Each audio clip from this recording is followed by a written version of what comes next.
Antares Vázquez. Tiene la palabra la senadora Patricia Mercado de Movimiento Ciudadano.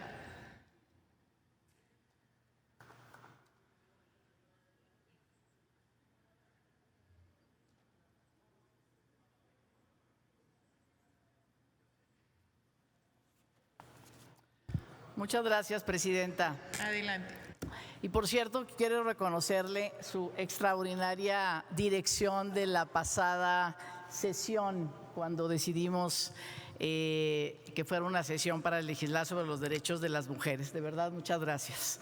Gracias a usted, senadora. Bueno, primero decir que en una situación de emergencia como la que plantea esta pandemia, sin duda, y varios de ustedes lo han dicho, debemos de poner en el centro a las personas. La prioridad son las personas y su bienestar. Y creo que de eso se trata esta discusión y lo que el Senado finalmente resuelva en su tarea legislativa y en su tarea también de otro poder frente al Poder Ejecutivo.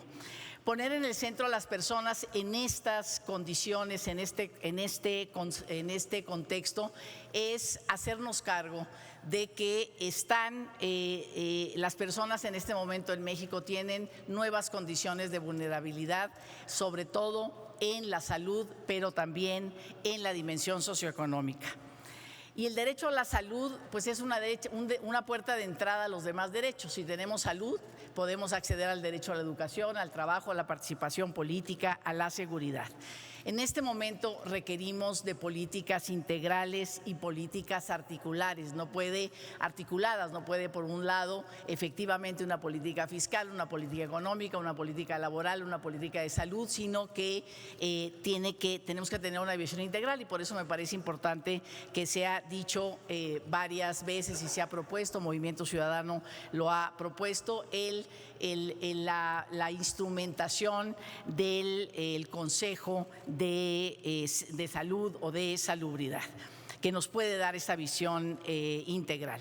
La emergencia ha provocado que se implementen protocolos en distintos países, sobre todo impulsados por los empleadores y por las empresas y, por supuesto, acordados y dialogados con el movimiento sindical en el mundo y en esos países. Las medidas de distanciamiento social tienen severas implicaciones laborales. La incertidumbre sobre la gravedad y la duración de la contingencia también ocasiona pérdida de inversiones e inestabilidad en el empleo. Gobiernos de distintos países han emprendido medidas diversas para proteger los ingresos de las familias y las fuentes de trabajo. Suspender el pago de hipotecas en Italia, diferir impuestos por unos meses en España y también en Italia, préstamos a las empresas en Alemania, España, Italia y Francia, rebaja de cotizaciones sociales en Estados Unidos y Francia, financiamiento de la reducción de horas de trabajo en Alemania, Francia e Italia, moratoria en el pago de hipotecas a personas que están en situación de desempleo. Esto se ha hecho en España. Y además, en países como el nuestro, debe considerarse que también un gran porcentaje de los trabajadores, el 60% de los trabajadores y trabajadoras en México, son trabajadores del sector informal, es decir, que no cuentan con seguridad social. Una propuesta que quiere dejar en este Senado y que por supuesto a través de nuestro coordinador Dante Delgado llevaremos a la Junta de Coordinación Política y a través de nuestra compañera Verónica Delgadillo a la mesa, a la mesa directiva del Senado, exhortar, proponer a la Secretaría del Trabajo y a todas las secretarías del trabajo del país para construir un gran pacto con el sector empresarial y, por supuesto, con los sindicatos a través del diálogo social que siempre es propuesto por la Organización Internacional del Trabajo, finalmente para acordar medidas que mitiguen este impacto en la vida, en los ingresos y en los derechos laborales de los trabajadores. La Ley Federal del Trabajo en este momento, en su artículo 42 bis, es lo que nos plantea es que cuando se emita una declaratoria de contingencia sanitaria, nos remite el artículo 429, dice: el patrón, una vez de que ante esta contingencia se declare la suspensión laboral, y que muy seguramente ya muchas empresas lo están haciendo y cada vez serán más, dice: el patrón estará obligado a pagar a sus trabajadores una indemnización equivalente a un día de salario mínimo general vigente por día que dure la suspensión.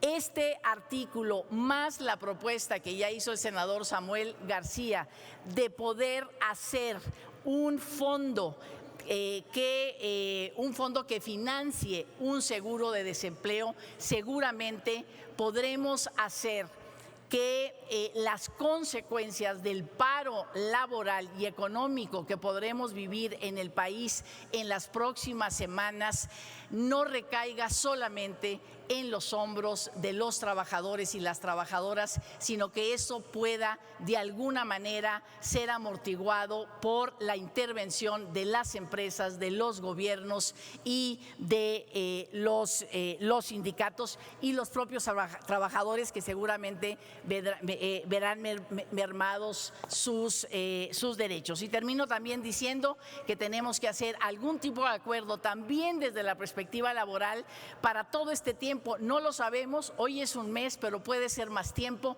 que los niños, las niñas y los adolescentes no asistirán a la escuela. La SEP está haciendo su trabajo para ver cómo lleva a través de la